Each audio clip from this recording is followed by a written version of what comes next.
Welcome back जी। एक दफ़ा फिर आपको खुशामदीद कहेंगे और प्रोग्राम के इस सेगमेंट में बात करेंगे आपके सेहत के हवाले से मामलात पर। और सेहत में भी जो सबसे अहम मामला है वो आपकी नफ्सियाती सेहत के हवाले से या जहन के हवाले से। सेगमेंट के हमेशा आगाज़ में ये बात दोहराता हूँ कि जिस्म के किसी भी हिस्से को अगर कोई परेशानी बीमारी अगर कोई लाक होती है तो उसके लिए आप डॉक्टर से रुजू करते हैं।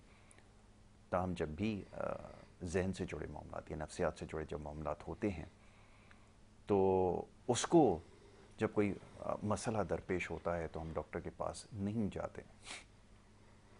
और वजह उसकी ये है कि ये ख्याल किया जाता है कि अगर हम किसी नफ्सियात के डॉक्टर के पास जाएंगे तो लामहला हमें पागलपन का शिकार करार दिया जाएगा या फिर नफ्सियाती बना दिया जाएगा।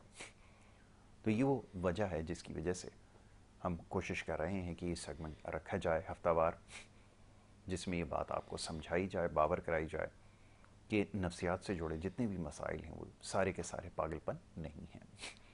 और बहुत सारे ऐसे मसाइल हैं जो बहुत जल्द हल हो जाते हैं। ताहम उसके लिए ज़रूरी ये है कि सही डॉक्टर से रुजू किया जाए। मौजूद मेहमान हमारे माहिर नफ्सियात हैं। हफ्तावार ये सिलसिला हमारा रहता है। आज ही के दिन हमारे साथ यहाँ पे मौजूद होते हैं स्टूडियोज़ में डॉक्टर शफीक यासीन। उनको मैं खुशामदीद कहता हूँ। डॉक्टर साहब, thank you so very much, बहुत शुक्रिया आपका प्रोग्राम में वक्त देने के लिए। डॉक्टर साहब, बहुत सारे सवालात मौसूल होते हैं मुख्तलिफ़ बीमारियों के हवाले से, लोग जानना चाहते हैं। अभी अवेयरनेस की बात जैसे मैं कर रहा हूँ, इतनी अवेयरनेस नहीं है। यानी कि बहुत सारे लोग अगर फोबिया का भी किसी शिकार होते हैं तो उनको आज तक ये नहीं समझ में आता कि ये भी एक किस्म का फोबिया है और इसको भी ठीक किया जा सकता है। इसी तरह जैसे बहुत सारे लोग अब मनशियात का आदी होते चले जा रहे हैं, ड्रग अब्यूज़ बढ़ता चला जा रहा है, उसका शिकार होते जा रहे हैं, तो उसकी वजह से जो कुछ हो रहा है उसको भी अभी तक नहीं समझ पाए कि इसको भी ट्रीट किया जा सकता है। तो मैं ज़रा चाहूँगा आज यहीं से गुफ्तगू का आगाज़ किया जाए कि क्यों ये नफ्सियात की जो ट्रीटमेंट है ये ज़रूरी है। और हमेशा से ये सोचा जाता है कि शायद ये इतना लंबा कोई प्रोसेस है कि शायद ये काबिल इलाज नहीं है। मैं चाहूँगा ज़रा इसके हवाले से बात करें कि इसको कैसे ख़त्म किया जाए। बिल्कुल सही। बात आप सही कह रहे हैं। अवेयरनेस की कमी एक बहुत बड़ा इशू है नफ्सियात में। दूसरा बड़ा इशू जो है वो स्टिग्मा है। लोग डरते हैं साइकियाट्रिस्ट के पास आते हुए, सोचते हैं कि लोग क्या कहेंगे, क्या सोचेंगे, कि क्या हम पागल हैं कि साइकियाट्रिस्ट के पास जा रहे हैं। और इन ब्रीफ आई थिंक कई दफ़ा ये बात हुई है, लेकिन इन ब्रीफ ज़्यादातर जो नफ्सियात के प्रॉब्लम्स हैं वो माइनर टू मॉडरेट हैं। मतलब वो एंजाइटी के हैं, जैसे आप कह रहे हैं, फोबियाज़ के हैं, खौफ के हैं, घबराहट बेचैनी के हैं, मायूसी के हैं। वो ऐसे बड़े प्रॉब्लम्स नहीं हैं जैसे पागलपन के प्रॉब्लम्स हैं। वो अगर 100-120 में से किसी एक को है तो तकरीबन हर तीसरा इंसान इस वक्त मायूसी, घबराहट, बेचैनी का शिकार है, ओवर थिंकिंग का शिकार है, नींद ना आने का शिकार है। तो ये जो इतने कॉमन होते जा रहे हैं सोसाइटी में, वो अगर ये दो इश्यूज को लेकर देखते हैं कि क्या अवेयरनेस नहीं है या stigma. Stigma doesn't make sense, क्योंकि अगर आप सफ़र हो रहे हैं और इसकी वजह से आपकी क्वालिटी ऑफ लाइफ अफेक्ट होती है, आपकी रिलेशनशिप अफेक्ट होती है, आपका काम अफेक्ट होता है, या आपकी पढ़ाई एज अ स्टूडेंट अफेक्ट होती है, तो इसके डोमिनो इफेक्ट्स जो हैं बहुत ज़्यादा नुकसानदेह हैं।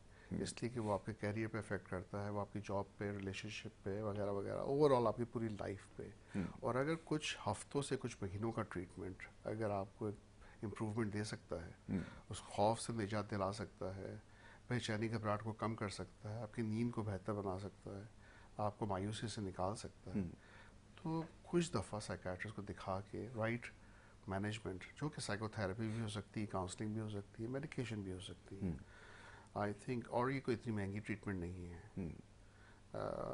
क्यों नहीं, सवाल ये है। और इस पर मैं भी हैरान होता हूँ, इसलिए कि बाहर के मुल्कों में जहाँ पर ज़्यादा अवेयरनेस है या स्टिग्मा इतना नहीं है मैं यूरोप की बात कर रहा हूँ, अमेरिका की बात कर रहा हूँ, दूसरे बड़े डेवलप्ड कंट्रीज़ की बात कर रहा हूँ, वहाँ पे ज़्यादा लोग साइकियाट्रिस्ट को दिखाते हैं। साइकियाट्रिस्ट की ज़्यादा वैल्यू है, साइकियाट्रिस्ट के पास टाइम नहीं है। यहाँ साइकियाट्रिस्ट अवेलेबल भी हैं और इतने महंगे भी नहीं हैं, दवाएं इजीली अवेलेबल हैं, तो everything is supporting treatment. Right. लेकिन क्यों नहीं, ये बड़ा मसला है। और इसी वजह से जो है रेगुलरली एक ही प्रोग्राम भी रखा गया है कि हम लोग ट्राई करते हैं कि अवेयरनेस बेहतर हो, लोग समझें कि ये उनका फ़ायदा है। और आप जैसे ड्यूरेशन की बात कर रहे हैं, वो इस पे ज़्यादा इफ़ेक्ट करती है कि लोग जब लेट हो जाते हैं बहुत और सालों तक इलाज नहीं कराते, तो एक तो सालों ज़ाया करते हैं अपना, उनकी अपने लाइफ अफेक्ट होती है, इतने साल ज़ाया हो जाते हैं, और फिर उसके बाद इलाज ज़्यादा डिफ़िकल्ट भी हो जाता है, क्योंकि वो जो चीज़ें ज़्यादा कॉम्प्लिकेटेड हो चुकी होती हैं उनको ठीक करना फिर ज़्यादा मुश्किल होता है। बिल्कुल तो जितनी जल्दी इलाज कराया जाए उतना बेहतर है। बिल्कुल ठीक है। और इलाज के लिए डॉक्टर से रुजू करना ज़रूरी है। देखिए बहुत सारी चीज़ें ऐसी होती हैं, हम हमेशा ये बात करते हैं, उसको हम इग्नोर करते हैं, लेट गो करते हैं कि वक्त के साथ ठीक हो जाएंगी। क्या डॉक्टर साहब से पूछते हैं कि वाक़तन ऐसा कोई केस उनकी नॉलेज में है या ऑब्जर्वेशन में ऐसा आया है कि जी अगर किसी के साथ किसी भी का एंजाइटी डिप्रेशन का हो, कोई बाइपोलर डिसऑर्डर हो, कोई ओसीडी का पेशेंट हो, वह गुजरने के साथ वो चीज़ खुद ब खुद ठीक हो जाए? क्या ऐसा कुछ हुआ है, आपकी स्टडी में है? नहीं, बल्कि और बिगड़ती है। बिगड़ते जाते हैं। बिल्कुल बिगड़ता जाता है, ठीक खुद ब खुद नहीं होती ये ठीक चीज़। है। इसी तरह जैसे जख्म है, आपने उसको खुला छोड़ दिया, ना एंटीबायोटिक यूज़ की, ना इसको बैंडेड किया, और फिर उसके बाद आपने सोच लिया कि जख्म खुद ब खुद भर जाएगा, चांसेस बहुत ज़्यादा होते हैं कि वहाँ पर इन्फेक्शन और बढ़ जाएगी, वो जख्म और ख़राब हो जाएगा। वक्त के साथ साथ जो है ना, कई दफ़ा उस जगह को काटना पड़ जाता है, एम्पुटेशन करनी पड़ जाती है, तो वो बहुत ज़्यादा कॉम्प्लिकेशंस हो जाती हैं। जी। ये दिमागी जख्म है, इमोशनल जो ट्रॉमा होते हैं, ये इमोशनल जो बहुत ज़्यादा डिस्ट्रेस या फियर या खौफ या परेशानी होती है, ये खुद ब खुद ठीक नहीं हो जाती। और इसके लिए प्रॉपर आपको काउंसलिंग चाहिए, प्रॉपर साइकोथेरेपी चाहिए, प्रॉपर ट्रीटमेंट चाहिए। और एक न्यूरोकेमिकल इम्बैलेंसेस जो होते हैं वो ऑटोमेटिकली रिवर्स नहीं होते, चाहे वो डोपामीन के हो, चाहे वो नॉर्ड्रेनालिन के हो, चाहे वो सेरोटोनिन के हो। ये दिमाग के उन हिस्सों पे, खासतौर पर फ्रंटल और टेम्पोरल लोब जो है उस पर अफेक्ट करते हैं, बिल्कुल। और इसकी वजह से जो है आपको बाकी बहुत से इश्यूज हो जाते हैं, जैसे कि होता है कि पेन मैनेजमेंट इश्यूज हो जाते हैं। बहुत लोग दर्द की शिकायत करते हैं, हेडेक की शिकायत करते हैं, माइग्रेन की शिकायत करते हैं, मेदे की प्रॉब्लम की शिकायत करते हैं, हार्ट पेन की, चेस्ट पेन की शिकायत करते हैं। तो वो फिर जाते हैं ईआर में, कार्डियोलॉजी डिपार्टमेंट में या जीआईटी में कि दिखा दें कि शायद मेदे का मसला हो या कोई और मसला हो। लेकिन ये अगर रिजॉल्व हो जाए in the beginning, psychological issues, तो फिर उनको ज़रूरत ही नहीं है किसी और स्पेशलिस्ट को दिखाने की। बिल्कुल ठीक है। तो ये तो बात समझ में आ गई कि इसके लिए डॉक्टर की ज़रूरत आपको पेश ज़रूर आएगी, और कंसिस्टेंटली अगर जाएंगे डॉक्टर के पास तो फिर मसला जो है वो हल हो सकेगा। मगर ना ऐसा कोई सूरत नहीं है कि वक्त गुजरने के साथ, अमूमन जैसे मैं हमेशा एक बात करता हूँ कि यह ख्याल किया जाता है भाई वक्त गुजरने के साथ ये हाइपर एग्रेशन का अगर शिकार है, एंगर मैनेजमेंट इश्यूज़ हैं, वो जी वक्त के साथ खुद ही ठीक हो जाएगा। या एक टोटका हमारे यहाँ अमूमन इस्तेमाल किया जाता है कि इसकी शादी करा दो, वो खुद ठीक हो जाएगा। तो डिज़ास्टर ही लेकर आ रहा है, और इससे डिज़ास्टर ही आना है इवेंचुअली। ऐसा नहीं होता कि उसने बाद में ठीक हो जाना है, बल्कि और पता नहीं कितनी ज़िंदगी आगे तबाह होनी है। ये एक बहुत बड़ी क्रिटिकल मिस्टेक है जो हमारे यहाँ हमेशा से की जा रही है। चलें, अब थोड़ा सा हम अब हेल्थ के हवाले से कुछ बात कर रहे थे। स्पीकिंग ऑफ हार्मोन्स, अब हार्मोन्स का मसला बहुत सारे लोगों के, फीमेल्स के साथ ज़्यादा प्रॉब्लम है, जिसकी वजह से वो देख रहे हैं मूड स्विंग ज़्यादा हो रहे हैं, बहुत ज़्यादा जो है वो पैनिक में रहती हैं, कहीं एंजाइटी बहुत हाई होती है। अब उसको कैसे ट्रीट किया जाए, क्योंकि ट्रीटमेंट अगर हम साइकोलॉजिकली उसको ट्रीट करने की कोशिश करेंगे, प्रॉब्लम तो इंटरनली है और इसकी हेल्थ के साथ है, फिजिकल इशू है। इसको क्या समझते हैं, क्या ट्रीट किया जा सकता है? पहले ट्रीटमेंट कहाँ से स्टार्ट की जाए? आपको पहले फिजिकल हेल्थ अपनी ठीक करनी पड़ेगी, या फिर पहले आपको मेंटली आपका ऑर्डर में लाना पड़ेगा? What do you have to say? बिल्कुल, ये बहुत अच्छा सवाल किया आपने यहाँ से, क्योंकि फीमेल्स में साइकोलॉजिकल प्रॉब्लम्स ज़्यादा है मेल्स से। स्पेशली अगर डिप्रेशन का रेशो हम देखते हैं तो फीमेल्स में काफ़ी ज़्यादा है। उसकी वजह भी मूड स्विंग्स हैं, और एंजाइटी डिप्रेशन ज़्यादा प्रोमिनेंट है। अच्छा, वो कई डिफरेंट फेजेस से गुजरती हैं जो मेल्स इतने नहीं गुजरते। एक टाइम आता है जब वो टीन एज में आती हैं, पीरियड्स स्टार्ट होते हैं, फिर जब उनकी शादी होती है तो प्रेगनेंसी के इश्यूज आते हैं। जब वो प्रेगनेंसी के थ्रू गुजरती है तो वहाँ पे बहुत से हार्मोन चेंजेस आते हैं, सोशल चेंजेस आते हैं, और इन्वायरमेंटल चेंजेस आते हैं। फिर उसके बाद एक टाइम आता है जब वो मंथली पीरियड भी आते हैं और उसके बाद एक पीरियड आता है जब 40s में एंटर होती हैं तो फिर मेंस्ट्रुअल साइकिल जो है वो कम होते होते ख़त्म हो जाती है। तो यहाँ पर हार्मोनल चेंजेस जो इनिशियल फेज़ में आते हैं, बाद वाले फेज़ में आते हैं, प्रेगनेंसी रिलेटेड आते हैं। और प्रेगनेंसी में भी डिफरेंट स्टेजेस है। एक तो प्रेगनेंसी इटसेल्फ, लेकिन प्रेगनेंसी के फ़ौरन बाद the first few weeks are very very important.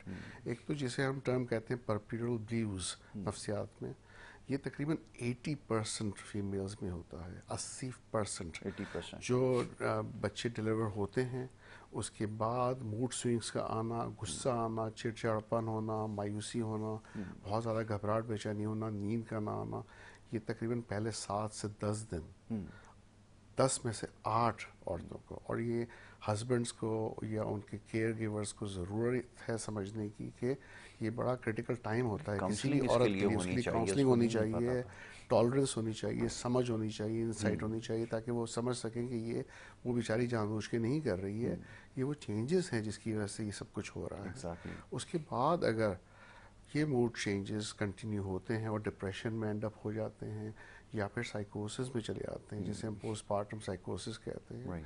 तो फिर मसला और डेंजरस हो सकता है। जब पहले से अगर कोई प्रॉब्लम हो तो फिर वो आगे जाके और क्रिटिकल हो सकता है। चांसेस बढ़ सकते बढ़ हैं कि पहले सकते से हैं। प्रॉब्लम हो, लेकिन बगैर कोई वजह के और बगैर किसी प्रॉब्लम के कि ना होते हुए भी ये हो सकता है। Alright. तो देयर इज़ नो गारंटी कि अगर आपकी आइडियल प्रेगनेंसी गुजरी है, एवरीथिंग इज़ फाइन, तो ये प्रॉब्लम ना हो। लेकिन हाँ, रिस्क बिकम्स हायर अगर स्ट्रेसफुल प्रेगनेंसी रही है, अनप्लान्ड प्रेगनेंसी है, इन लॉज के साथ कॉन्फ्लिक्ट्स हैं, शौहर के साथ झगड़े चल रहे हैं, सपोर्ट सही नहीं मिली प्रेगनेंसी के दौरान, इवन न्यूट्रिशनल वैल्यूज सही नहीं मिल रही नहीं हैं, हो, बिल्कुल। जो कि बड़ा ज़रूरी है। यहाँ पे ये बड़ा एक बहुत कॉमन common है कि problem है। बच्चे की डेवलपमेंट जो है वो सही नहीं होती, Exactly. क्योंकि सही खुराक नहीं ली जाती during pregnancy. Most of the cases तो एनेमिक होते हैं बहुत सारे जो है वो सब्जेक्ट्स, ये बहुत कॉमनली देखा गया है। बिल्कुल। डाइट का नहीं पता होता, इस सारी चीज़ों को लुक आफ्टर नहीं करते, और फिर इवेंचुअली यही कि जैसे हमारे यहाँ एजुकेशन नहीं है, अभी मुख्तलिफ फेजेस आपने बताए ना, एक फीमेल को गो थ्रू करने पड़ते हैं, वो बेसिक एजुकेशन भी नहीं होती, ये भी नहीं पता होता कि इस सिचुएशन को हैंडल कैसे करना है। बिल्कुल। ज़ाहिर एक फैमिली है तो पोस्ट प्रेगनेंसी जो सिचुएशन है वो तो ज़ाहिर है हस्बैंड ने और फैमिली ने उसको हैंडल करना होता है, लेकिन वो कहते हैं कि जी इसका जो है वो चेंज हो गई है या बदल गई है, तो वो एक बड़ा क्लैश फैमिलीज में मैंने देखा है। तो एजुकेशन रियली मैटर्स, बट ये काउंसलिंग बड़ी इंपॉर्टेंट है, होनी चाहिए जी। बिल्कुल। और आई थिंक इश्यूज आर कि वो ऑब्स्टेट्रिशियंस एंड गायनेकोलॉजिस्ट को कितना दिखा रही हैं, और फिर उनका लिएजॉन जो है साइकाइट्रिस्ट के साथ कैसा है, क्योंकि जहाँ पर भी इश्यूज आते हैं आई थिंक साइकाइट्रिक रेफरल्स बनता है, ताकि एक प्रिवेंटिव मेजर भी लिया जाए ड्यूरिंग प्रेगनेंसी, इमोशनल केयर जो है, साइकाट्रिक केयर पेशेंट को सही मिले। और दूसरा एक बहुत बड़ा इशू ये है कि प्रेगनेंसी के दौरान we'll have to be very careful कि आप कब दवाई दे सकते हैं या नहीं दे सकते, क्योंकि we divide pregnancy into 3 trimester, first 12 to 14 weeks, और उसके बाद second 12 to 14 weeks, and then third total 36 weeks.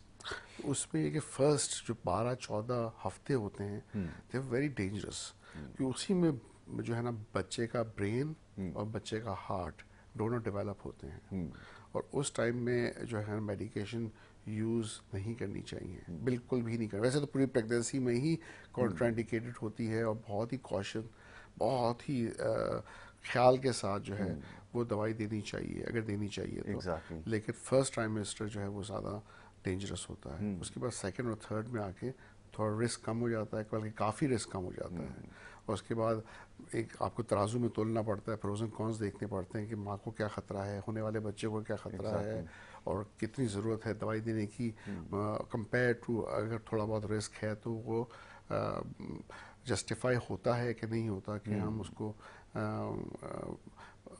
दवाई दे के ना दें पेशेंट को। बिल्कुल।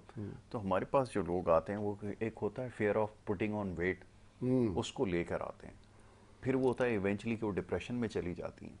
अब ये समझाना बड़ा मुश्किल होता है, तो डॉक्टर ही एक साइकियाट्रिस्ट समझा सकता है कि एक्चुअली ये सिचुएशन नहीं हो सकती इन मोस्ट केसेस, बट वो ये कि ज़ाहिर है कि जब चेंजेस हो रहे होते हैं, फेयर हो जाए किसी को कि मेरा अब जैसे मैं इसका शिकार हो जाऊं कि एक मेरे साथ भी एक फेज़ ऐसा रहा कि मैं मुझे लगता है मेरा वेट जो है ना अब गिरना शुरू हो जाएगा अगर मैंने ज़्यादा वॉक कर ली, ज़्यादा एक्सरसाइज सेट के कोई और फिजिकल एक्टिविटी में एंगेज हो गया तो हो सकता है कि मसल डेफिशिएंसी आना हो जाए या डिप्लीट होना शुरू हो जाए।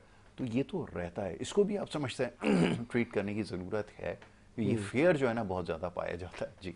बिल्कुल, फियर ऑफ गेनिंग वेट और losing weight definitely very common in society. और प्लस ये भी इशू है कि स्टिग्मा के साथ रिलेटेड साइकेट्री में अगर हम नफ्सियात की दवाइयाँ लेंगे तो हमारा वेट बढ़ जाएगा। और ये है कुछ केसेस में कि एक्चुअली दवाइयाँ कुछ ऐसी हैं नफ्सियात की जो कि वेट बढ़ा सकती हैं। लेकिन मेरा आर्ग्यूमेंट ये होता है कि क्या अगर आप दवाइयाँ नहीं ले रहे और आप डिप्रेशन में ही हैं और आप डिप्रेशन में गलत डिसीजंस ले रहे हैं, इवन कंफर्ट ईटिंग कर रहे हैं, कुछ लोग ऐसे होते हैं जो डिप्रेशन में ज़्यादा खाते हैं, ज़्यादा मीठे का क्रेविंग होती है, रात को उठ के उनको खाना होता है, उनका लाइफस्टाइल चेंज हो जाता है, वो दिन में सो रहे होते हैं, रात को जाग रहे होते हैं, स्लीप पैटर्न बिल्कुल कम्प्लीटली डिफरेंट हो जाता है, विटामिन डी जो है डिप्लीट होने शुरू हो जाता है, स्ट्रेस लेवल्स के साथ साथ उनके बाकी जो न्यूट्रिशनल वैल्यूज़ हैं वो अफेक्ट होती हैं। तो फिर और इम्यूनिटी उनकी ड्रॉप होती है, डिफरेंट तरह की बीमारियां घेर लेती हैं। तो मैं ये सवाल पूछना चाहता हूँ कि सिर्फ इस खौफ से कि क्या मोटापा होगा आप नहीं दिखाते और दवाइयाँ नहीं खाते। हाँ, आप डिप्रेशन से निकलें और ऐसी दवाइयाँ हैं जिस पे वेट गेन का रिस्क बहुत कम है, ना होने के बराबर है। जी। तो साइकाट्रिस्ट से अपना कंसर्न शेयर करें कि भाई मेरे ये कंसर्न्स हैं, और फिर वेट मॉनिटरिंग की जाती है। देखा जाता है कि एक दवाई इनिशिएट करने के बाद कुछ महीनों में कितना वेट चेंज आया है, कितना नहीं आया है, ब्लड शुगर चेक की जाती है, ब्लड प्रेशर चेक किया जाता है, और उसको देखते हुए देन यू डिसाइड कि क्या ये दवाई कॉस्ट इफेक्टिव है, क्या ये एग्जैक्टली। दवाइयाँ ठीक हैं, उसको चेंज करके फिर वेट को इजीली मैनेज किया जा सकता है। तो ये कोई बहुत बड़ा मसला नहीं है। और जहाँ तक फियर ऑफ वेट गेन और लॉस का है, जैसे हमारी नफ्सियात में बीमारियाँ हैं, जैसे एनोरेक्सिया नर्वोसा है, बुलिमिया नर्वोसा है, ईटिंग डिसऑर्डर्स हैं, जी। तो वो क्लियरली एसोसिएटेड है with eating and perceiving yourself as कि या तो आप बहुत मोटे हैं या फिर आप बहुत पतले हैं। उस परसेप्शन के साथ बहुत ज़्यादा एक डिस्ट्रेस और एंजाइटी एसोसिएटेड है, और वो जो है डेली बेसिस पे इंसान को बहुत ही तंग करती है। फिर उसके साथ एक और जो सोच होती है, लॉस ऑफ कंट्रोल, कि मैं चीज़ अगर खाना कंट्रोल कर लूँगा तो मेरी लाइफ कंट्रोल हो जाएगी, एग्जैक्टली। क्योंकि कई चीज़ें उनकी ज़िंदगी में जो है ना वो सही नहीं जा रही होती। तो वो एसोसिएट करते हैं खाने के साथ बहुत सी साइकोलॉजिकल फैक्टर्स को, इवन एसोसिएट करते हैं लव एंड अटेंशन को खाने के साथ, कि जहाँ डेप्रिवेशन ऑफ लव होता है, जहाँ प्यार नहीं मिल रहा होता, अटेंशन नहीं मिल रही होती, वो खा के, चॉकलेट्स खा के, मीठा खा के उसको रिप्लेस करते हैं कि भाई हमें आप खुश हो, हमें मुतमईन हो गए कि हमें वो नहीं मिला तो उसकी जगह हमने खाना खा लिया। एग्जैक्टली। तो एनीवे ये चीज़ें समझना और समझाना बड़ा ज़रूरी है कि अगर वो पेशेंट खुद नहीं समझ पा रहा ऑफ कोर्स, और वो इस इश्यूज में घिरा हुआ है, तो जब वो साइकोलॉजी से साइकियाट्रिस्ट के पास आता है और एक प्रॉपर एवेल्युएशन होता है, तो ये चीज़ें फिर सामने आती हैं। क्या उसकी अंडरलाइंग कॉज क्या है, राइट। रूट कॉज क्या है जिसकी वजह से ये प्रॉब्लम्स ऊपर के सरफेस पे डिफरेंट नज़र आ रही है, लेकिन एक्चुअली अंदर कुछ और चल रहा है, बिल्कुल ठीक है। और उसको करेक्ट करे बगैर फिर ये दूसरी प्रॉब्लम ठीक नहीं हो सकती जो उसे परेशान कर रही है। एग्जैक्टली। अच्छा, मैं इस चीज़ में एक चीज़ मैंने और अभी अंडरलाइन की है कि वो इसमें क्लिनिकल साइकोलॉजी के अंदर बहुत सारी मेडिसिन जो इस्तेमाल होती हैं, देर आर सम मेडिसिन जिनको लोग वेट लॉस के लिए इस्तेमाल कर रहे हैं। तो अभी क्योंकि टॉपिक इससे रिलेटेड ही चल रहा है तो इसके लिए भी थोड़ा सा ख़बरदार हो जाएं।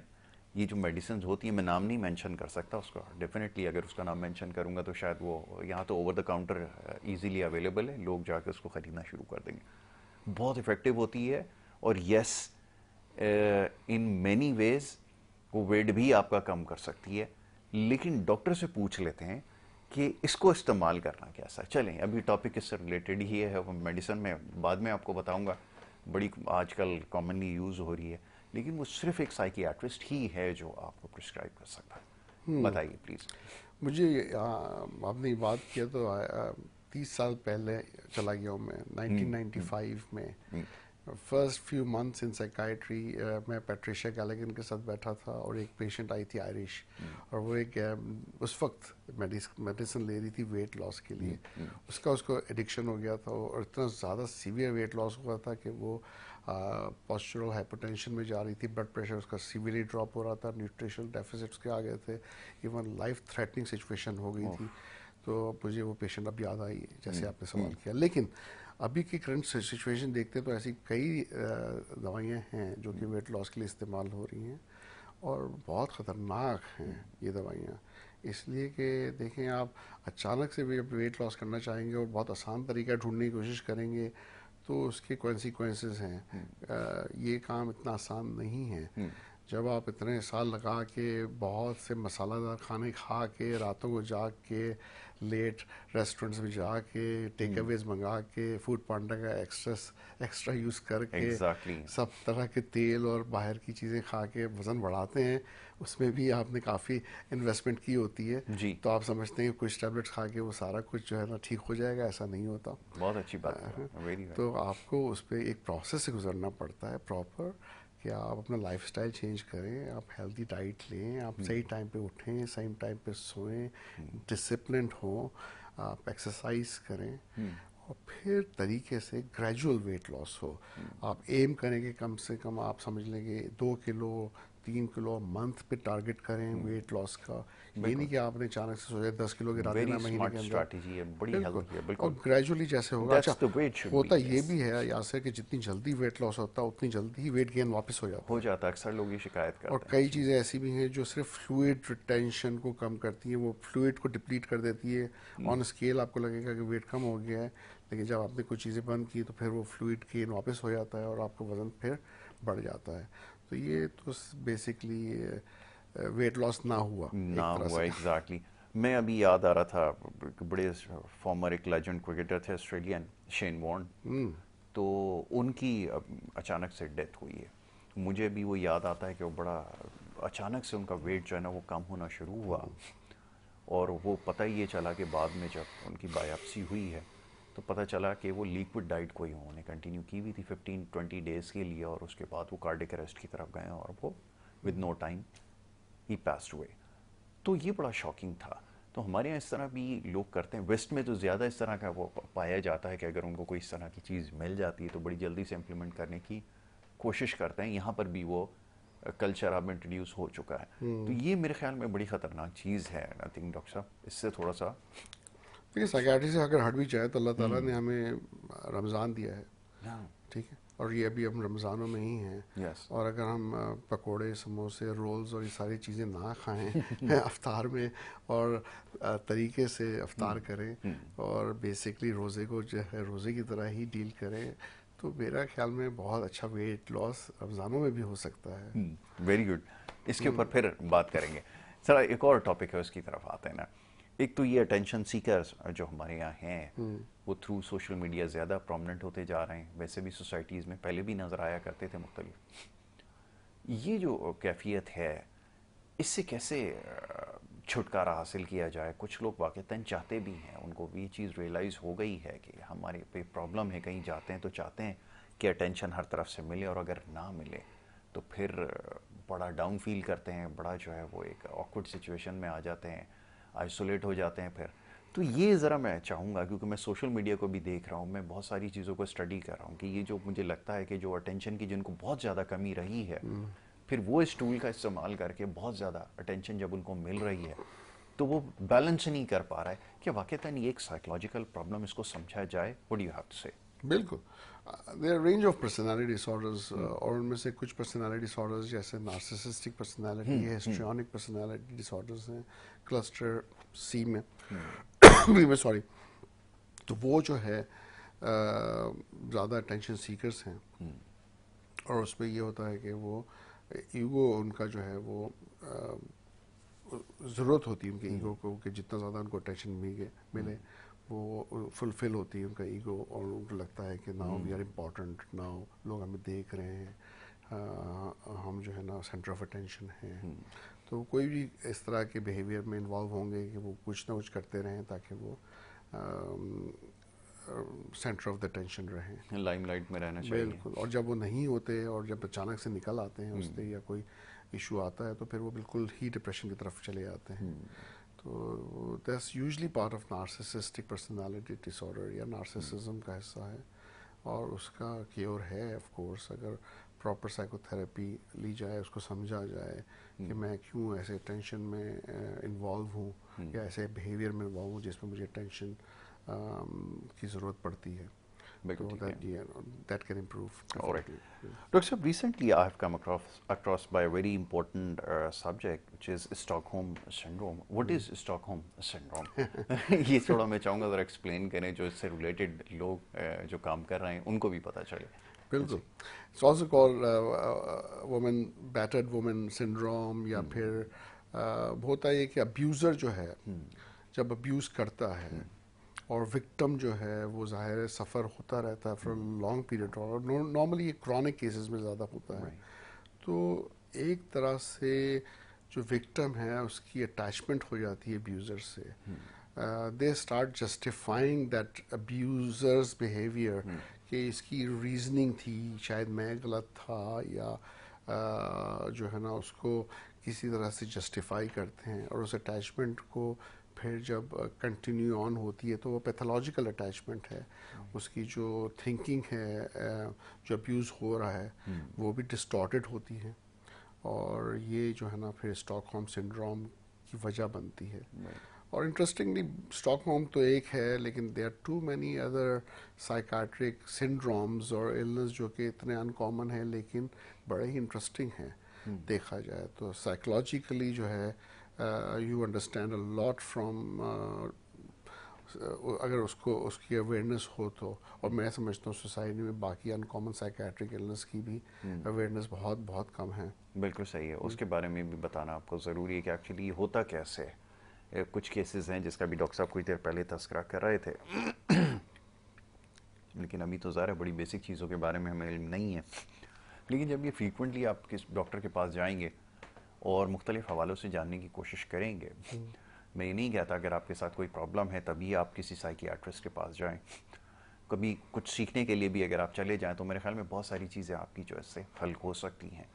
तो वेस्ट में चीज़ बड़ी कॉमन है, अगर आपके डिसीजन लेने में भी अगर कोई प्रॉब्लम हो रहा है और अगर आपको लगता है कि आप डिसीजन सही नहीं ले पा रहे, तो भी वो जाकर ज़रूर काउंसलिंग के लिए जाते हैं और फिर काफ़ी उनको मदद भी मिलती है। ये ह्यूमन माइंड काम इस तरह करता है, बहुत दफ़ा ऐसा होता है। तो मैं कुछ पढ़ रहा था कलर कॉम्बिनेशंस के हवाले से, लोगों के अंदर कुछ ऐसी चीज़ें पाई जाती हैं कि वो इस हद तक वो कहते हैं कि अगर इसका कॉम्बिनेशन सही नहीं होगा, मैंने अगर गाड़ी ली है तो मेरी अगर उसका जो सोफ़ा के जो कवर है वो अगर नहीं वो होगा तो शायद मैं किसी एक्सीडेंट का शिकार हो जाऊंगा। मैं ये देख रहा था, बड़ा इंटरेस्टिंग मुझे वो लगा। तो इस हद तक वो हो जाते हैं कि कलर एक जैसा होना चाहिए, जो हमें सूट करता है अगर वो नहीं हो तो शायद हमारे लिए बहुत नुकसानदेह हो सकता है। तो ये बड़ी सिचुएशन है। हमारे यहाँ तो इस चीज़ों को शायद डिस्कवर नहीं किया गया, लेकिन मैं कुछ पढ़ रहा था उसमें मुझे कुछ इंडिकेशन मिली है कि वाकईतन ऐसा प्रॉब्लम हो सकता है। जी बिल्कुल। कई केसेस हैं, इंक्लूडिंग एक कल मैंने एडमिट किया patient from Afghanistan. He just took visa and came over for treatment, और सिर्फ आए ही ट्रीटमेंट के लिए। वो स्पेशली हमारे पास आया क्योंकि एक और मैंने पेशेंट अफगानिस्तान का ट्रीट किया था एंड ही गॉट बेटर। उन्होंने कहा कि नहीं डॉक्टर यासीन के पास जाओ और इलाज कराओ। जो आप बात कर रहे हैं कि कलर अगर मैच नहीं करता और फिर एक्सीडेंट का, तो कई ऐसी चीज़ें हैं जैसे ऑब्सेसिव कंपल्सिव डिसऑर्डर होता है, उसमें ऑब्सेशनल रूमिनेशंस होती हैं। अब उसमें ये होता है कि यू रिलेट कि भाई ये जो मुझे इंट्रूसिव थॉट आ रही है दिमाग के अंदर, ये चीज़ें मैच करना जैसे आप कर रहे हैं, ये ऑब्सेशनल रूमिनेशन का हिस्सा हो सकती हैं, ओसीडी का हिस्सा हो सकती हैं, और ये कि अगर ऐसा नहीं होगा तो ये हो सकता है। तो आई थिंक जो आप मुझे कह रहे हैं वो ओसीडी को इंडिकेट करती है। मैंने कहा ये पेशेंट का जिक्र भी इसीलिए किया कि वो भी बेसिकली कलर के हिसाब से तो नहीं, लेकिन बेसिकली उसकी भी रूमिनेशंस यही हैं कि हर चीज़ साफ़ होनी चाहिए। उसको लगता है कि उसके सेक्सुअल पार्ट जो हैं वो डर्टी हैं, वो नाइफ लेके उसे काटना चाहता है। वो इतना ज़्यादा डिस्ट्रेस हो जाता है कि अपने सर को दीवार पे मारता है, अपने आप को काटता है, हाथ धोता रहता है, घंटों तक शावर लेता रहता है। वे सारे रिचुअल्स हैं। और फिर उसके अलावा जो है वो रात को नींद नहीं आती है, एनजाइटी बहुत ज़्यादा थी, गुस्सा इतना ज़्यादा करता है अपने आप पे, क्योंकि सारे रिचुअल्स इतने ज़्यादा बढ़ गए हैं कि उसके कंट्रोल से आउट हो गए हैं। 15 साल का है सिर्फ, और 3 साल से इलाज करा रहा है विदाउट एनी इम्प्रूवमेंट। तो ये शुरू हुआ था जब वो 12 से 13 साल का था। ऐसी तो वी जस्ट केम यस्टरडे, अभी मुझे एवेल्यूएट करना है उसको, अभी मैंने थोड़ी बात की। और दूसरा ऑफ कोर्स लिमिटेशंस जो है कि मुझे उसकी लैंग्वेज नहीं आती, और वो मैं बीच उसी में तरफ आ रहा था कि एक लैंग्वेज बैरियर भी होगा बैरियर भी कि है। आपको बड़ा मुश्किल तो होगा। Let's see how will go. Actually मुझे मिले हैं 23 डेज टू ट्रीट हिम, क्योंकि उसके इतने दिन का ही उसके पास वीज़ा है। एंड देखते हैं कि शall उसका see, क्या रिजल्ट बिल्कुल। आता है, आई लेट यू नो। ये तो लेकिन बड़ा वो भी इंटरेस्टिंग होगा हाँ बड़ा एग्जैक्टली। सीवियर ओसीडी का पेशेंट है। और साथ में lot of behavioural issues, risky behaviour भी हैं उसके साथ। क्योंकि एज भी ऐसी है कि उसमें तो बच्चा वैसे ही एक एग्रेसिव होता है, लेकिन अगर उसके साथ कोई अगर साइकोलॉजिकल प्रॉब्लम हो जाए तो वो फिर बहुत सारी चीज़ों को इग्नाइट करेगी, और अगेन तो बड़ा चैलेंजिंग होगा। ये आपका बड़ा ज़बरदस्त टेस्ट केस होगा कि जहाँ लैंग्वेज का बैरियर हो, अगर आपको कोई नहीं समझ पाएगा, लेट्स से अगर किसी की हियरिंग एबिलिटी नहीं होगी, तो फिर आप उसको कैसे ट्रीट करेंगे, ये भी बड़ा प्रॉब्लम होता होगा। आई मीन ये ऐसा भी कोई केस आपने यकीनन हैंडल किया होगा कि जिसको सुनने में भी प्रॉब्लम हो। ये कुछ ऐसी भी चीज़ मैंने देखी कि साइकोलॉजिकल इश्यूज़ की वजह से, जैसे लाइक अभी मैं देख रहा था एक ऑटिज़म का पेशेंट था, बड़ी एक्स्ट्राऑर्डिनरीज उसके अंदर वो थी, सुन नहीं सकता लेकिन वो आइडेंटिफाई फ़ौरन कर लेता है किसी भी चीज़ को सेंस करके। तो ये बड़ा मुश्किल होता होगा एट टाइम्स कि ऐसे पेशेंट्स को ट्रीट करना जिनको ना समझ में आता हो। जी। बिल्कुल। एक तो केस बड़ा इंटरेस्टिंग था, जो कि आया था, सुन सकता था, अचानक से उसके हेयरिंग एबिलिटी चले गई। और मुझे फैमिली लेकर आई थी, कहने कि वो आप लिख लिख के सवाल पूछें, और वो लिख लिख के जवाब देगा और पढ़ेगा, और फिर वो टाइप करके वो सुन नहीं सकता है बिल्कुल। और अचानक से ये हो गया। It was a case of conversion disorder basically. अच्छा। और कुछ ही हफ्तों में उसकी हेयरिंग वापस आ गई वाह। साइकेट्रिक ट्रीटमेंट से। वाज ही प्रिटेंडिंग कि मैं सुन नहीं सकता, ऐसा कुछ था? वो बेचारा खुद at a conscious level pretend नहीं कर रहा था। बट कन्वर्जन डिसऑर्डर में होता यही है कि जैसे कई लोग ब्लाइंड हो जाते हैं। अच्छा, वो आंखों के डॉक्टर को दिखाते हैं, ये इसने हेयरिंग के सारे टेस्ट करा लिए, सब कुछ किया, लेकिन nothing came up as abnormal. तो फिर वो साइकियाट्रिस्ट के पास लेके आए। तो इन केसेस में ये होता है कि इवन विजन तक चले आती है, हेयरिंग चले आती है, टच स्मेल्स चले आती हैं, टेस्ट की स्मेल्स चले आती हैं, और वो वापस आ सकती हैं। It is a psychological condition. बिल्कुल ठीक है। एक बड़ा इंपॉर्टेंट क्वेश्चन आया था हमारे यहाँ, अब तो काफ़ी लोगों का ये प्रॉब्लम बन चुका है।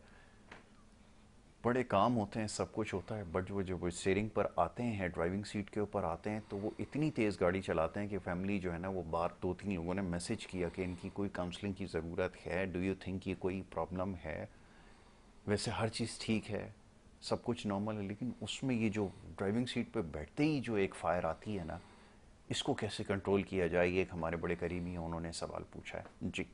हम्म, ये अच्छा सवाल है, लेकिन ये इसमें मुझे ये जानना ज़रूरी है कि क्या ये टीन एज से या यंग एज से ऐसा है, अभी मेच्योर हैं, लेकिन ये अचानक चेंज आया इनके बिहेवियर में, या ये शुरू से ऐसे ड्राइविंग करते थे मैं जहाँ तक जानता हूँ काफ़ी अरसे से, मैं भी आरसे से? देख रहा हूँ 15-20 साल से, तो कोई ये प्रॉब्लम है। उनके शुरू से यही है। Is perfectly all right, by profession is a lawyer, everything is there, but driving seat पे बैठते ही वो खुद इस चीज़ को वो कहते हैं, यार ये आदत बन चुकी है इतनी कि इसको कैसे ओवरकम किया जाए। मेरे अंदर एक अजीब सी कैफियत आती है जब मैं बैठता हूँ स्टीयरिंग के ऊपर। जी। Again, this type of behavior can be part of many psychiatric conditions. वही। और to be honest, सिर्फ इस बात को सुनते हुए it is so difficult to analyze या come to a point कि भाई ये एक possibility हो हो सकती सकती है। है, एग्जैक्टली, हाँ, बहुत सारी चीज़ें हैं। लेकिन I would recommend कि उसको चाहिए कि एक psychiatrist को दिखाए, and let's see what can be done actually in this क्योंकि case. इस वक्त इसलिए ज़्यादा फिक्र हो रही है क्योंकि वो जिन्होंने क्वेश्चन किया कि एक बड़े अरसे से ठीक है सब कुछ था, बट इस वक्त क्योंकि रोड एक्सीडेंट की टेंडेंसी इतनी बढ़ चुकी है कि अब फिक्र होने लगी है कि खुदा ना करे आपको जिस तरह के वाकयात हो रहे हैं रिसेंट टाइम्स में, तो ये कोई सीरियस एक्सीडेंट हो सकता है। बिल्कुल। तो ये शायद उन्होंने खुद भी ये बात कही है कि मैं खुद भी चाहता हूँ कि इस चीज़ को ओवरकम कर लूँ, बट बाय द टाइम जब मैं ड्राइविंग सीट पर आता हूँ तो वो बड़ा रश में आ जाता हूँ। ये एक बड़ी प्रॉब्लम है। देखें, इस तरह का अगर फैमिली में किसी के साथ प्रॉब्लम है तो डॉक्टर के पास जाना ज़रूरी है, कन्विंस करना ज़रूरी है। ज़्यादातर केसेस में लोग यही सवाल करते हैं कि हम किसी भी पेशेंट को कन्विंस कैसे करें। सबसे मुश्किल काम होता है। अगर फैमिली का कोई ख़ास तौर पे बड़ा है, उसको कैसे कन्विंस किया जाए कि आपके साथ कोई नफ्सियात का मसला है। हमारे यहाँ बड़ा मायूब समझा जाता है कि अगर आप अपने से बड़े को कहें कि आपको नफ्सियात के डॉक्टर की ज़रूरत है। हमारे यहाँ तो आपको पता है किस टर्म में, किस सेंस में इस्तेमाल होता है, ये टर्म क्यों इस्तेमाल की जाती है। उसकी वजह ये होती है कि हम शायद उसको नीचा दिखाने के लिए ये बात कहते हैं कि यू नीड अ साइकियाट्रिस्ट। अब आप बताइए ऐसी सिचुएशन में क्या करें, कन्विंस कैसे करें और अपने से जो बड़े लोग हैं उनको कैसे बात समझाएं, प्लीज़। ये बड़ा मुश्किल सवाल है। आई थिंक अगर आप मुझे मेरे पास ये जवाब होता तो शायद ये जंग हम बहुत पहले जीत चुके होते। लेकिन कई लोगों ने ये किया है कि साइकेट्री का लफ्ज़ ही निकाल दिया है। हाँ, उन्होंने इसकी जगह ये किया है कि ये माइंड एंड ब्रेन सेंटर है, यहाँ पे कोई माइंड हीलिंग सेंटर ये है। टर्मिनोलॉजीज आ चुकी टर्मिनोलॉजी हैं। चेंज कर दी है। उस वहाँ जाते हुए लोग इतने परेशान नहीं होते। नहीं होते, एग्जैक्टली। अच्छा, वी हैव अ प्रॉपर जो हम कहते हैं यासीन साइकेट्रिक हॉस्पिटल। और मुझे कई लोगों ने कहा why don't you change your name, मतलब ये नाम बदल दो तो पेशेंट हमारे पास ज़्यादा आएंगे और ज़्यादा इजीली कंफर्टेबल भी फील करेंगे। लेकिन बात ये है कि क्यों, I think this is the reality, it is a psychiatric hospital. Psychiatric word जो है या नफ्सियात जो वर्ड है, nothing to do with that word. उस बेचारे वर्ड में तो क्या खराबी है, कुछ लेकिन चीज़ें लोगों के ऐसी समझने में खराबी है। इस्टेब्लिश हो चुकी हैं। लाइक मैं देख रहा था, मैं शुरू से एक बात सोचता था कि ये diamond, why it is so precious, no reason. कोई उसका कोई इस्तेमाल ऐसा नहीं है, कोई इंडस्ट्रियल यूसेज नहीं है, कोई कुछ नहीं है, कोई उसकी सिग्निफिकेंस नहीं है, कुछ भी नहीं है। बट ये एक ह्यूमन माइंड है, इसको उसने बना दिया है कि ये बहुत प्रेशियस चीज़ है, इसको होना ज़रूरी है हमारे पास और इसके लिए हम कुछ भी करेंगे। तो ये एक ह्यूमन माइंड है। अगर आज आप ये चीज़ वो कर दें डिक्लेयर कि इसकी कोई इंपॉर्टेंस नहीं है, इसकी कोई वैल्यू नहीं है, मॉनेटरी इसकी कोई वैल्यू नहीं है, तो एक मेरे ख्याल में काम स्टोन की तरह से उसको ट्रीट किया Exactly. जाएगा, दैट्स इट। लेकिन अब ये चेंज कौन कर रहा है, क्योंकि परसेप्शन एक डेवलप किया गया है, बाकायदा पूरी प्लानिंग इसके पीछे हुई है। अब बताएं, ये चीज़ इस्टेब्लिश हो चुकी है, जहाँ पे साइकियाट्रिस्ट या साइकी लिखा हुआ आएगा ना, लाजमी हमारा जहन जाएगा कि ये पागलपन का यहाँ पर इलाज होता है, ये उनको ट्रीट किया जाता है जी। और ये दैट्स द डिलेमा, यही तो मसला है यहाँ से। तो इसको चेंज कैसे किया जाए? इधर यू चेंज द नेम कि आप यूज ही ना करें साइकेट्री का वर्ड, Right. और यू मेक पीपल अवेयर कि नहीं जी ये। और I think with new generation things are changing. आपने बिल्कुल सही कहा कि ओल्डर जनरेशन में ये स्टिग्मा ज़्यादा है। उनको कहते हैं तो वो तो गाड़ी से छलांग लगा देते हैं, उनको रास्ते में भी बता देंगे आप साइकेट्रिस्ट के पास ले जा रहे हैं। Exactly. वन फीमेल उनका अपना बेटा उसका लेकर आया तो वो गाड़ी से उतरना ही नहीं चाह रही थी कि भाई मैं नफसियाती थोड़ी जो तुम मुझे नफसियाती अस्पताल ले जा रहे हो।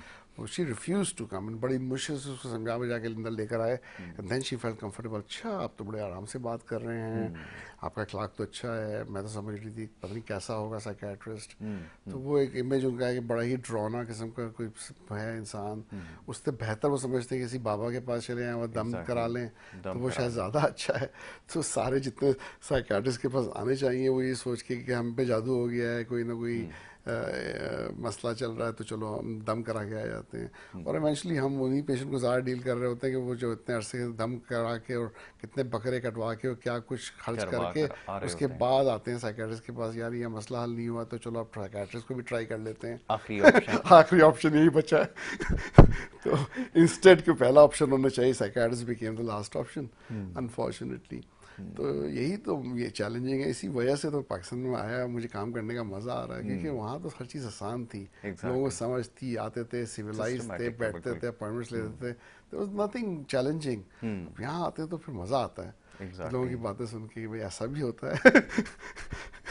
तो वेरी इस राइट। पे काम करने का मज़ा और है। हाँ, इसीलिए जो अवेयरनेस पे हम काम कर रहे हैं ना, तो ज़्यादा मज़ा इसको करने का इसलिए आता है कि जब लोगों के अब सवाल आते हैं। देखिए ना, पहले मैं आपको बताता हूँ एक ना, जब हमने पहले सेगमेंट स्टार्ट किया था ना, तो लिटरली क्वेश्चंस नहीं आ रहे थे और मैं बड़ा हैरान था कि ये इतनी इंपॉर्टेंट डिस्कशन हो रही है बट क्वेश्चंस नहीं आ रहा है। आफ्टर 2 वीक्स और 3 वीक्स मेरे पास क्वेश्चंस आना शुरू हुए। इंटरेस्टिंगली, जब लोग सवाल भेजते थे देखने वाले, तो अपना नाम मेंशन नहीं करते थे, या फिर मुझसे जो है वो सवाल अपना बचा के रखते थे। मैं क्योंकि पब्लिक गैदरिंग्स में कम जाता हूँ, मेरा इंट्रैक्शन कम होता है, अवॉइड करता हूँ मैं फॉर सम रीज़न। तो वो जब कहीं अगर कोई मिल जाता था तो वो एकदम सवालों का जो है ना अपना एक वो खोल देता था, एक बॉक्स खोलकर मेरे सामने रख देता, ये भी। तो मैं उनसे पूछता था कि वाई डोंट यू, प्रोग्राम के बीच में क्यों नहीं कॉल करते? तो वो कहते हैं जी वो आवाज़ अगर किसी ने सुन ली तो पहचान बड़ा ली। वो हो जाएगा, ये हो जाएगा। फिर वो भी आहिस्ता आहिस्ता बैरियर जो है वो टूट गया। फिर ये हुआ कि अब लोगों ने कॉल्स भी शुरू की हैं, एक दो हमारे तो रेगुलर कॉलर हैं या वगैरह, तो रेगुलरली कॉल भी करते हैं, बल्कि बड़े इंटरेस्टिंग क्वेश्चंस भी करते हैं। तो ये सिलसिला फिर हमारा स्टार्ट हुआ। बट नाउ अल्हम्दुलिल्लाह अब मुझे ये अच्छा वो लगता है कि लोग सवाल भी भेजते हैं थ्रू सोशल मीडिया, वो भी करते हैं, कांटेक्ट भी करते हैं, वो आपके बारे में भी पूछते हैं, और वो ये भी पूछते हैं कि हमारे अब इर्द गिर्द ऐसे ऐसे लोग हैं जिनके साथ काफ़ी अर्से से ये प्रॉब्लम हो रहा है, अब आप उनका जो है उनके बारे में ज़रूर पूछें, और फिर जैसे जो भी हमें एडवाइस किया जाएगा उसके अकॉर्डिंगली हम काम करेंगे। तो मैं उस अल्लाह का शुक्र है उस लेवल तक तो अब पहुंच गया हूँ। एक छोटी सी एफर्ट हमने स्टार्ट की थी, वहाँ तक तो मैं पहुंच गया हूँ कि लोग अब हेजिटेट नहीं करते आपके बारे में, किसी भी अदर डॉक्टर के बारे में पूछने में। तो मेरे ख्याल में यहाँ तक तो हम पहुँच गए। तो बहुत जल्द इंशाल्लाह वो भी टाइम आ जाएगा कि फिर लोग जो है वो वॉक इन आ जाया करेंगे कि यार डॉक्टर साहब मेरे साथ ये प्रॉब्लम है, प्लीज़ इसको वो करें। तो मेरे ख्याल में एक एफर्ट है, हेल्थी एफर्ट है। जी, लास्टली डॉक्टर साहब क्या मैसेज होना चाहिए मेंटल हेल्थ के हवाले से? हम तो महज एक दिन तक इसको हमने महदूद कर दिया, वो एक दिन हम मनाते हैं और फिर हम वहाँ से निकल जाते हैं। बट मैं ये समझ रहा हूँ हमारी सोसाइटी में अब तो रोज़ाना की बुनियाद पे कम से कम 1 या 2 घंटे ऐसे प्रोग्राम ऐसे होने चाहिए जिसमें लोगों को पता चले कि एक्चुअली इंसान की नफ्सियात कैसे काम कर सकती है। आपका क्या कहना है? बिल्कुल। I think it's not one day, it's 365 days year. I think इस पे काम होना चाहिए। अभी मैं एक रेनोवेशन कर रहा हूँ छोटी सी हॉस्पिटल की, और उसमें इलेक्ट्रिशियंस भी हैं, कारपेंटर भी हैं, मिस्त्री भी हैं, सारे। उनमें से 5 लोगों का मैंने इलाज शुरू कर दिया है। वाइल उन्होंने आके लगा डॉक्टर साहब मुझे नींद नहीं आती, एक ने कहा मुझे गुस्सा ज़्यादा आ रहा है, और वो अभी विद इन फ्यू मंथ्स जो है जब तक वो काम कर रहे हैं इम्प्रूवमेंट नज़र आ रही है उनमें, वाह। वो खुश हैं। एक सामने मुझे पार्क में बेचारा नज़र आ गया, हमारे हॉस्पिटल के सामने पार्क है, वो आदमी से मैंने बात की, उसको मैं ट्रीट कर रहा हूँ, उसको ले गया, वो बिल्कुल ही उल्टी सीधी पागल वाली बातें कर रहा था, उसको पकड़ के उसका इलाज शुरू किया है। Let's see how we go. तो what I am trying to say is कि आपको आस-पास दाएं बाएं लोगों से बातें करते हुए नफ्सात के प्रॉब्लम्स नज़र आते हैं। मैं फैमिली में जैसे पेशेंट आता है, पेशेंट की फैमिली से मैं पूछता हूँ तो पता चलता है उनमें से कम अगर फादर मदर नहीं तो कोई ना कोई एक होता है जो साइकेट्रिक इलनेस का शिकार होता है। किसी को नींद नहीं आ रही होती, किसी को घबराहट हो रही होती है, किसी को गुस्सा ज़्यादा आ रहा होता है, ओवर थिंकिंग होती है, कुछ ना कुछ होता है। तो मेरी अप्रोच तो ये है यासिर कि आप जिसका भी कर सकें ट्रीटमेंट करें। मैं तो इस अप्रोच के साथ हूँ, लेकिन मैंने जो सीखा है वो ये है कि it is much more commoner than we think. इतनी ज़्यादा कॉमन हो गई, इतनी फैल चुकी है, इसका आपको खुद अंदाज़ा नहीं है, लोगों को अंदाज़ा नहीं है, इस माशरे को अंदाज़ा नहीं है कि वो किस तरह से सफ़र कर रहे हैं और डील कर रही है, सोचते हो कि या तो वो ठीक हो जाएंगी, या समझते ही नहीं कि वो नफ्सियात का मसला है और उसका ट्रीटमेंट हो भी सकता है। और अगर वो ट्रीटमेंट कराएं तो उनकी ज़िंदगियों में चेंजेस नज़र आएंगे, वो खुश महसूस करेंगे, उनको घबराहट बेचैनी नहीं होगी, अच्छी नींद सोएंगे। तो ये चीज़ें इंपॉर्टेंट है हर इंसान के लिए, ठीक है। और फिज़िकल हेल्थ के लिए भी, क्योंकि अगर नफ्सियात की हेल्थ ठीक होगी तो फिज़िकल हेल्थ भी बेहतर होगी। एग्जैक्टली, बिल्कुल। तो मैं तो इनकरेज करता हूँ कि लोग आके मशवरा करें, बताएं, और इसमें कोई किसी का नुकसान नहीं है। एंड ऑफ द डे फ़ायदा ही हो सकता है, नुकसान नहीं हो सकता। ऑलराइट जी। वेल डॉक्टर साहब, thank you so very much, बहुत शुक्रिया कि आप प्रोग्राम में आए, और हमेशा बहुत कुछ सीखने को मिलता है, समझने का मौका मिलता है। तो ये जो सिलसिला है इसको इंशाल्लाह जारी रखेंगे, और जो आपके क्वेश्चंस हैं इंशाल्लाह उसको शामिल करते रहेंगे। इजाज़त आपसे लेनी होगी। मोहम्मद यासिर और हमारी टीम को इजाज़त दें। अल्लाह ने के बाद।